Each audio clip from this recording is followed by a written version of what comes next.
Septième vidéo de notre série sur STAPS et aujourd'hui nous allons nous pencher un peu plus en détail sur l'une des matières enseignées notamment en première année de licence, l'anatomie. Au programme, quelques informations supplémentaires sur cette matière ainsi que des conseils pour vous permettre de la maîtriser au mieux. Allons-y. Pour commencer, que devez-vous attendre de vos cours d'anatomie? Eh bien, majoritairement un apprentissage des différentes structures du corps, les muscles, les os, les ligaments, mais également du fonctionnement de ces dernières. En cela, l'anatomie est une matière qui fonctionne de pair avec la physiologie. En effet, cette dernière va également beaucoup vous apporter, par exemple sur le fonctionnement de la contraction d'un muscle. Donc, en anatomie, on va commencer par lister un certain nombre de choses à apprendre. Et oui, il va bien falloir retenir à un moment ou un autre les emplacements des différents muscles, leurs fonctions, les os qui constituent les différentes articulations. Mais en plus de cet apprentissage par cœur, comme je vous l'ai dit, on va beaucoup s'intéresser aux différents fonctionnements. Par exemple, celui des articulations. Comment se mouvent-elles? Quelles amplitudes peuvent-elles atteindre? Comment se combinent-elles entre elles pour donner les différents mouvements que l'on réalise au quotidien ou à l'entraînement? En bref, un sacré mélange de connaissances qu'il faudra à la fois retenir par cœur, mais également comprendre au mieux. Ensuite, qu'est-ce que cette matière va vous apporter en plus de points pour valider votre année?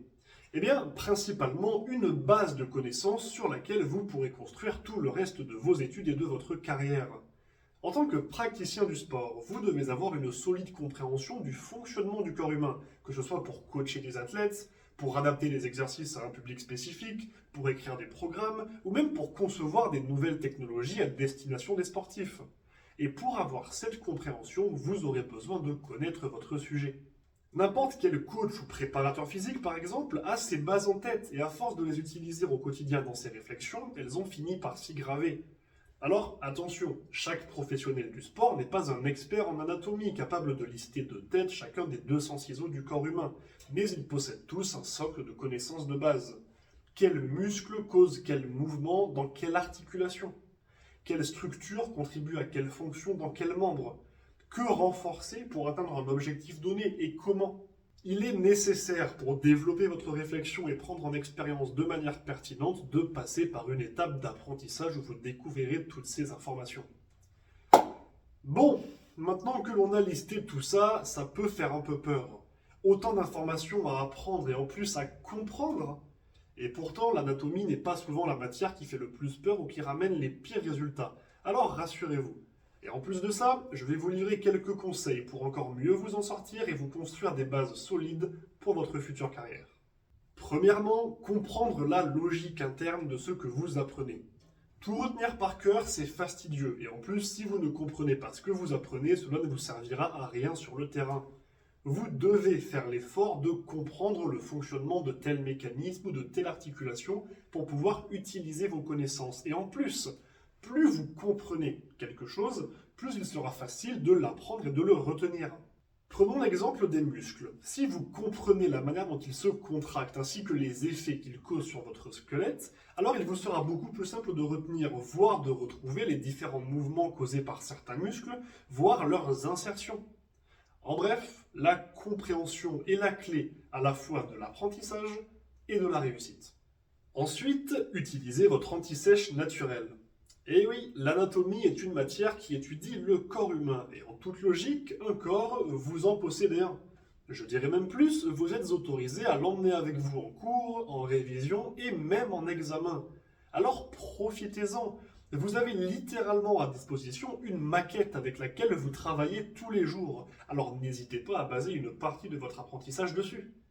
Apprenez vos cours, essayez de comprendre les différents fonctionnements et appliquez vos connaissances à votre corps. Quel muscle est-ce que je sens se contracter quand je plie le bras? Quelle partie de mon corps est-ce que je sens étirer quand je lève la jambe? Pensez-y, cela peut vous être d'une grande aide. Et enfin, un dernier conseil, toujours en rapport avec votre corps, travaillez avec ce dernier. En plus de vous servir d'anti-sèche, votre corps représente un incroyable outil d'apprentissage et de compréhension. En tant qu'étudiant STAPS, il est probable que vous pratiquiez une activité physique, au moins occasionnellement. Et d'ailleurs, si ce n'est pas le cas, je me permets de vous conseiller de vous entraîner. Déjà pour pratiquer les différentes méthodes que vous apprenez et que vous utilisez avec vos athlètes, mais également et surtout pour apprendre de la meilleure des manières en le vivant sur le terrain. D'ailleurs, pour plus d'informations sur les bénéfices de la pratique en tant qu'étudiant STAPS, je vous renvoie vers ma vidéo de conseils pour réussir sa L1. Mais revenons-en à notre sujet. En utilisant votre corps, en vous entraînant avec, vous allez obtenir une bien meilleure compréhension de votre propre anatomie. Par exemple, vous allez sentir votre grand dorsal s'étirer sur la partie descendante d'une traction. Vous allez sentir vos avant-bras se contracter pour vous accrocher à la barre. Et vous allez sentir votre biceps et votre dos se contracter en tirant sur une poulie. C'est en combinant l'apprentissage par cœur, la compréhension des fonctionnements et la pratique sur le terrain que vous pourrez pleinement intégrer et maîtriser les différentes notions d'anatomie dont vous aurez besoin, d'abord pour réussir vos examens, et ensuite, mais surtout, pour devenir un professionnel compétent. J'espère que cette vidéo vous a été utile. Je vous rappelle que vous pouvez laisser vos impressions, vos idées de vidéo ou vos questions dans les commentaires de la vidéo ou sur mes différents réseaux sociaux et que j'ai encore quelques places de coaching ou de préparation physique individualisée disponibles. Sur ce, bon entraînement et n'oubliez pas, rendez-vous fiers.